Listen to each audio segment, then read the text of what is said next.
Well, good day, everyone. Today, I'm just going to share with you a few bits of information about fostering engagement in online settings. Now, I do want to apologize. I had intended to do a couple of short videos for you much earlier, but um, a project got in the way, and I am here now ready to move forward. So today, we're just going to be having a very short time together in investigating fostering engagement in online settings. So just as a reminder, my name is Jamie Irvin. I actually recently got my doctorate from Liberty University, and that was back in September of 2019. And my focus was in effective online learning settings. So moving here, as we look into this, we are first going to be looking at what you already know. And you are well aware that students learn best when they're actively engaged in experiences. Engagement is affected by the way learners interact with one another, the material that's being investigated, and the facilitator. So today's focus is going to be specifically on how to build that engagement within your online settings. So over on the right, you see a graphic there that says cognitive, social, and teaching. And those are the three presences that are essential for online learning settings. And when those three things come together, then the output there is participants' educational experience. So at the bottom of this slide, you see positive interdependence, individual accountability, equal participation, and simultaneous interaction. And those are the aspects of Kagan's cooperative learning activities. So this focus today is going to be teetering on the importance of utilizing Kagan's pies effectively in the online setting. So what are the essentials for fostering engagement online? Well, you will recall if you saw my video on effective transitioning to fully online programs, that fully online programming requires effective implementation of engagement activities as presented in the cooperative learning model from Kagan in order to create an educational environment that fosters maximized student learning outcomes, because that is what we always want as educators. We want to foster that maximized student learning outcome. Well, how do we do that? Well, the critical aspects in the online setting are essential in order to build that within the learning environment. So how do we support effective engagement? Well, there are four major overarching themes: connectedness with classmates, connectedness with the instructor, engagement with the course material, and the personalization of learning in the online setting. So what do these really mean? Well, and how do you do that?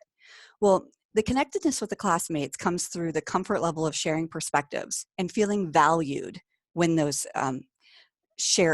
perspectives are shared.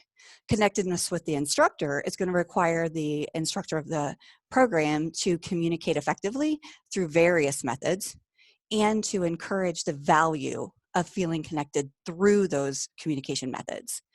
Engagement with the course material requires a deepening of understanding.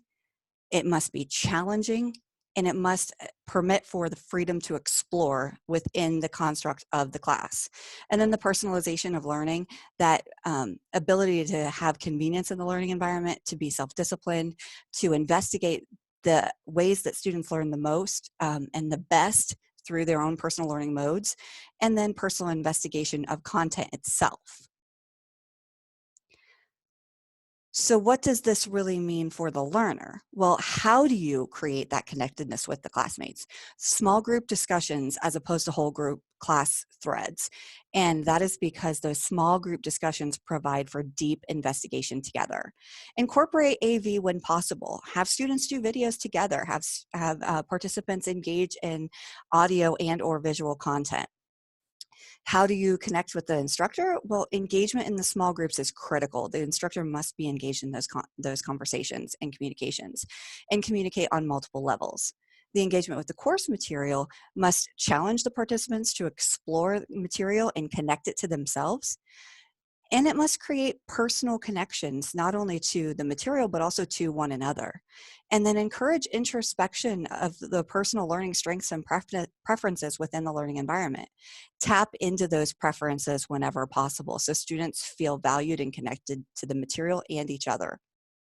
And you'll remember, if you saw the last video, that data shows when social presence is combined with appropriate teaching presence, the result can be a high level of cognitive presence, leading to fruitful critical inquiry. And that's Garrison, Anderson, and Archer, 1999, page 96 of their document. Well, we know that learning occurs within the community through Garrison, Anderson, and Archer.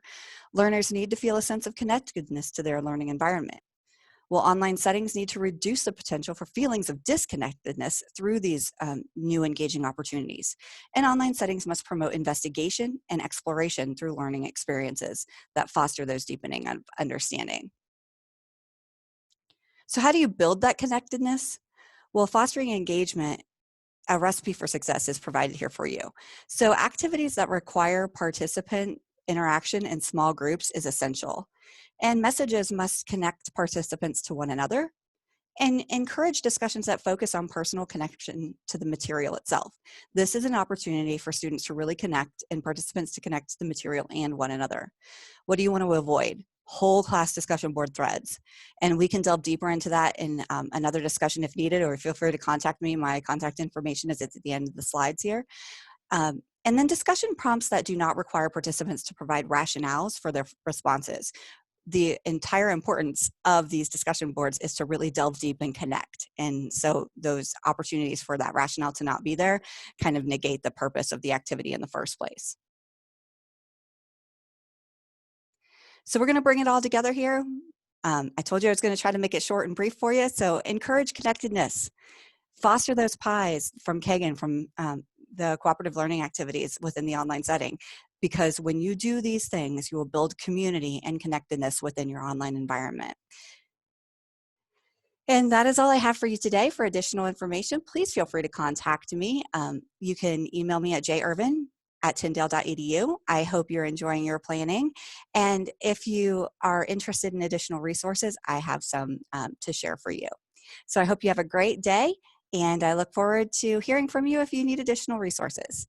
Thanks, and have an awesome rest of your day.